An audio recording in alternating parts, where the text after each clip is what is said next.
Alright, welcome to this Codex review here. In this episode we're going to focus specifically on the Night Lords here. So one of the legions here for Chaos Space Marines. I have done a review for the Chaos Space Marine Codex, but I had left out the details for each of the Chaos Space Marine legions. So I thought I'd do like a mini series here just to cover the rules specifically for each of the legions. So check out the other videos in this series, the Codex review as well. I've also done top 5 units videos, you can check that out all on the channel. So plenty of content here for the new Chaos Space Marines Codex, which I think Games Workshop have done a great job here. Fantastic book, and it seems to be sort of a sensible type Codex here, and a welcome book that's come along here for Chaos Space Marine players. Been waiting so long for a decent Codex, so long for their units to get the buffs that they need to fight well on the battlefield, and some fantastic resculpts as well by Games Workshop. So Chaos Space Marines really getting a good treatment at the moment, which is good to see. But the question is, how good are these legions? Which are the good ones to go for?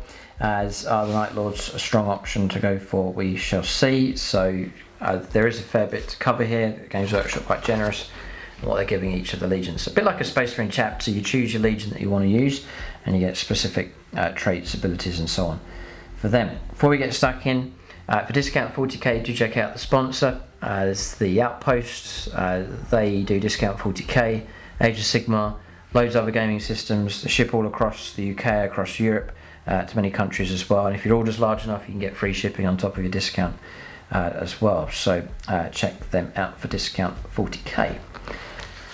So Night Lords. So we'll start with the Legion traits. This is sort of an army-wide kind of ability that you get, and bear in mind this is on top of all the other standard rules for Chaos Space Marines, the standard stratagems and so on and so forth. You're also getting this extra stuff here for whichever trait you decide to take. So Terror Tactics for these guys. So units of this trait have the following ability. Terror Tactics is an aura ability. Whilst an enemy unit is within 9 inches of this unit, and this is kind of a way you start manipulating morale. It's often quite hard to get this right and to make a high impact with it. I don't know many players that where they're able to affect the opponent's morale so that models and units start melting away. It's difficult to get it right, but it's here for the Night Lords. So whilst an enemy unit is in 9 inches of this unit, subtract 2 from their leadership characteristic or models that unit, and subtract 1 from combat attrition tests. So that, as standard, that is good. It's a double impact. Combat attrition tests are affected, and the actual morale test that you're taking as well. -2 from morale tests. Now if you start causing casualties and then subtracting 2 from that, there's going to be times that there should be failed morale tests starting to come through, and then once those morale tests are failed, you're affecting combat attrition as well. So it's an interesting way of making the enemy units melt away. Each time model of this trait makes an attack with a melee weapon, if that attack targets a unit that was below half strength when the attacking unit was selected to fight, or if the attack targets a unit that has a leadership characteristic of 5 or less, then it's +1 to the wound roll against those targets. So I'd be interested to see how that works and how effective it is. So I'm not so sure about that because I haven't seen it done very often. Harlequins have similar abilities where certain units can affect morale and cause trouble, but I haven't seen it done too effectively. I'm wondering if Night Lords are able to pull that off and make it effective or not. Obviously you've got to get close to the opponent to do it as well, and it may work even better if you take it in combination with other stuff. Abilities like Warlord Traits, Relics, stratagems and so on that may make that higher impact.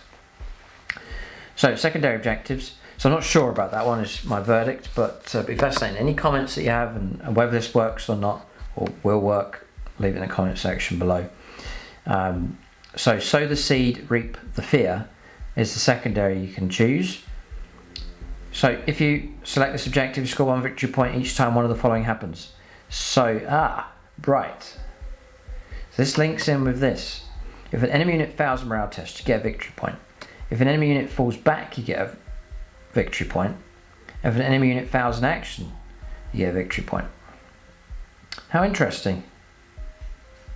So this does slot just nicely in with this. So if you are going to try and make this work, then it's very sensible to try and take this match play secondary as well, because you get rewarded for doing that.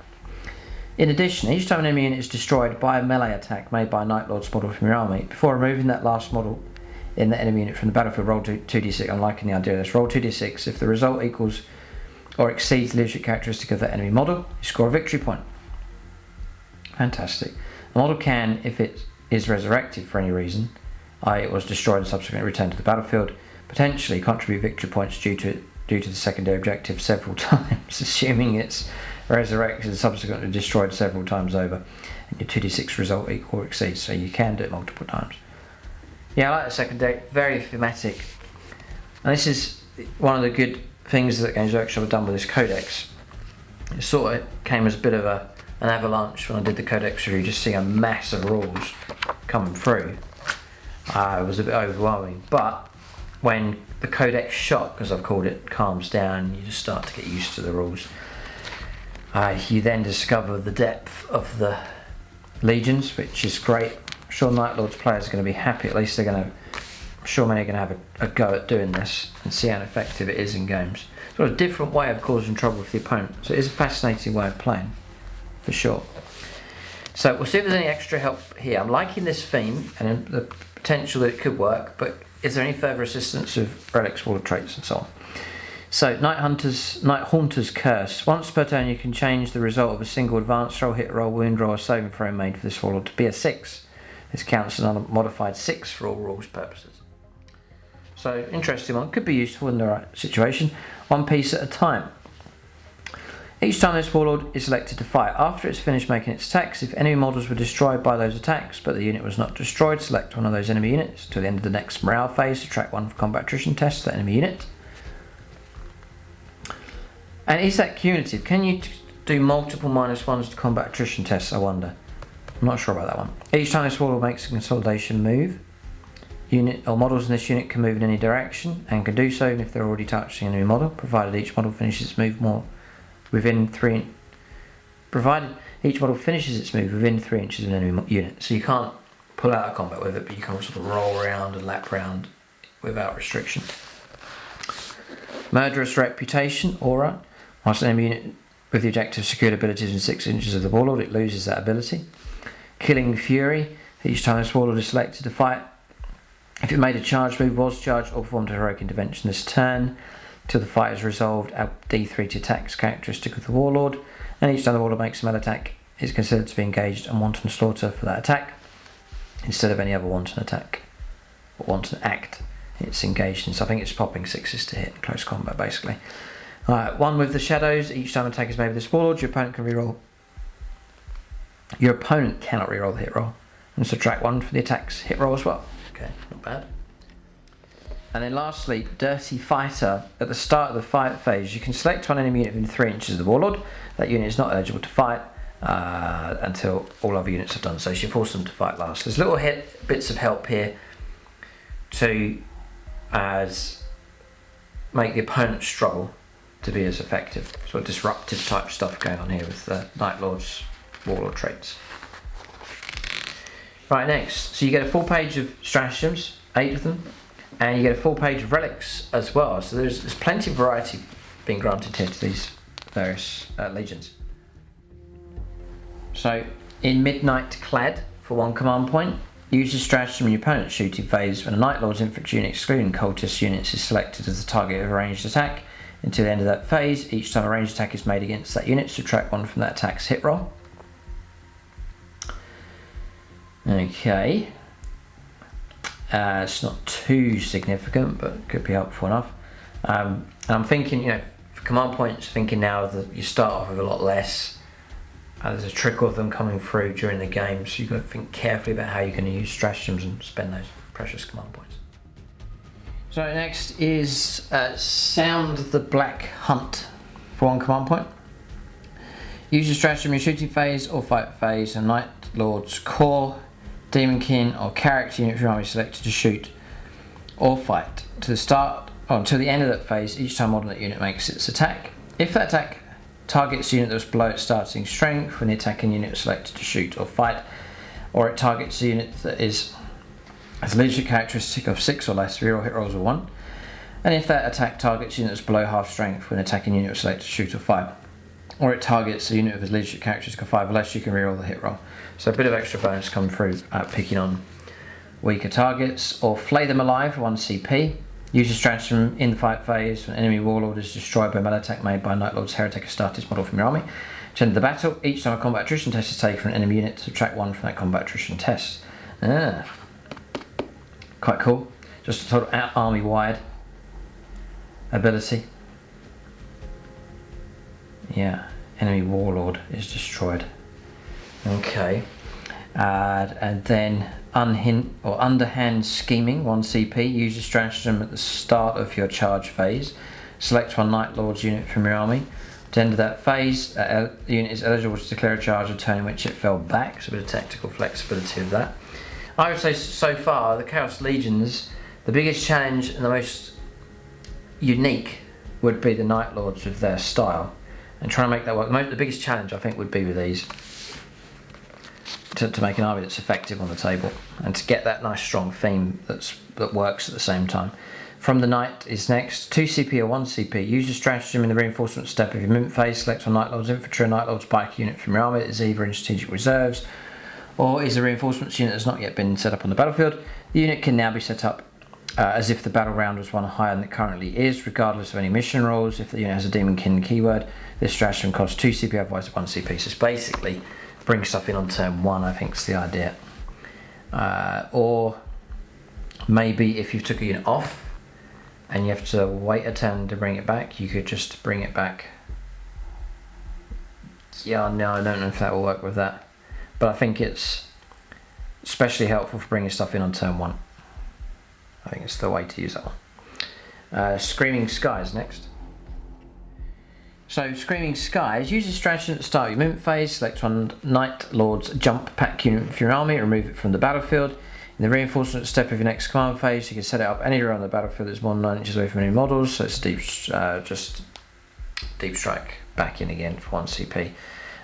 We have come for you, 2 CP. Use a stratagem at the start of your opponent's movement phase. Select on Night Lord's core, Night Lord's Demonkin, Night Lord's character unit from your army to start the next turn. Enemy units with engage at range of that unit cannot fall back unless they have the vehicle, Titanic or aircraft keyword. Nice, you can lock them down in close combat. Nice. Then Vox Scream, 2 CP. Use a stratagem at the end of movement phase. Select 1 enemy unit within 12 inches of a Night Lord's unit from your army. To the start of the next movement phase, that unit loses all of its aura abilities. You're going to use the stratagem once. So I think an army like this would be a terror to armies such as Astra Militarum, for example, with like multiple infantry units with lots of numbers, poorer morale, and so on. You know, and you're making units flee, so no matter what they're equipped with, what invulns they have, how many wounds they have, if they're just running away, they're just being destroyed. So it's an interesting way of causing damage and trying to effect defeat upon your opponent. Yeah. It'd be interesting to fight against them as well, to see how well your army would cope against their shenanigans. Relics then, plenty of relics available. So Claw of the Stygian Count. So really, in previous reviews, we've been looking for relics that have an impact in close combat. We might be looking for stuff that's going to help with this morale strategy. We'll see what comes up here. Claw of the Stygian Count. Night Lord's model with a Lightning Claw, Malefic Talons, cursed weapon only. This relic replaces a Lightning Claw. Malefic Talons are a cursed weapon, and it has the following profile. So you get +2 strength, 8-3, 2 damage. You get 2 additional attacks as weapon, and each time an attack is made with this weapon, it's allocated to an enemy model. The enemy model cannot use any rules to ignore the wounds it loses. Okay, and then next, Vox Demonicus. So, Night Lord's infantry model only. The relic can be given to a cultist model. It can be. Enemy units that are set up on the battlefield as reinforcements cannot be set up within 12 inches of the bearer. Useful enough. And the bearer has the following ability. Vox Demonicus. Each time an enemy unit attempts to form an action or a psychic action within 12 inches of the bearer, or 2d6, if the result is greater than the enemy's leadership, the unit cannot attempt to form the action or psychic action. So, yes, okay. And Talons of the Night Terror. Night Lord's fly model only. Each time the bearer makes a normal move or advances, after the bearer has moved, select one enemy unit moved across this phase and roll 1d6, subtracting 1 from the result if the enemy unit is a character unit. On a 2+, the enemy unit suffers d3 mortal wounds. And each time the bearer makes Each time the bearer finishes a charge move, select one enemy unit within engagement range of the bearer and roll 1d6. On 2+, the enemy unit suffers d3 mortal wounds. Okay, interesting one. So be handy on a Dim Prince model, I'd imagine, with wings.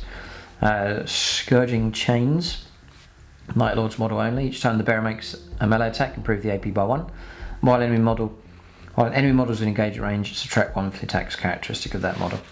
Misery of the Meek. Once for battle at the start of any psychic phase, the bearer can use this relic. If it does so, the bearer regains up to 3 lost wounds. It's only once for battle though. And until the end of the turn, add d3 to the bearer's attack's characteristic and add 3 inches to the range of the bearer's aura ability. To maximum 9. Okay, shame it's only 1 use only, but it is a generous amount of wounds you can get back from that one. Stormbolt Plate, Night Lord's infantry model. Enemy models cannot target the bearer of ranged attacks unless it's within 12 inches of the firing model, or at least the closest eligible target. And each time an attack is made against the bearer is treated as having the benefits of light cover and heavy cover against that attack. Yeah, so yes, so I believe light covers your for shooting, +1, and heavy covers for melee and gives you +1, I think, for arm saves, I believe. And then the Flayer next. Night Lord's model with a power sword, a curse weapon, or force sword only. It replaces it and gives you +2 strength, -3 and 2 damage. Very similar, identical to the Claw of the Stygian Count. But the abilities are different. Each time an attack is made with this weapon, destroys an enemy model, the model counts as 2 destroyed models in the next morale phase. Now that's interesting, because that's sort of helping you with this whole morale thing here, just counting extra casualties coming through for that morale test coming through. The downside is the opponent's ability to auto-pass morale with your stratagem is going to cost them 2 CP though, and command points more restricted now, not so many at the start of the game, so yeah, it could still work. The other annoying thing perhaps is armies that sort of ignore morale or have very high morale values, but that's not so common. So I still think the strategy could work, but be interested to see how effective it can be. So watch the Night Lords with interest to see how well this works, and I'm sure Night Lord players are sort of preparing to figure out how to go about doing this if they're going to try and stick to the theme of how the Night Lords operate in the lore. So be interesting to hear that. Any Night Lords players, what do you think of these rules? Is it workable? Can it be effective? Love to hear that in the comments section below. But that's the review, just looking specifically at Night Lords, this particular legion for the Chaos Space Marines. Check out the other mini reviews, the other legions available. There's the full Codex review if you want to see all the rules, points, values and unit profiles and so on. And then there's the top 5 units video, also live on the channel.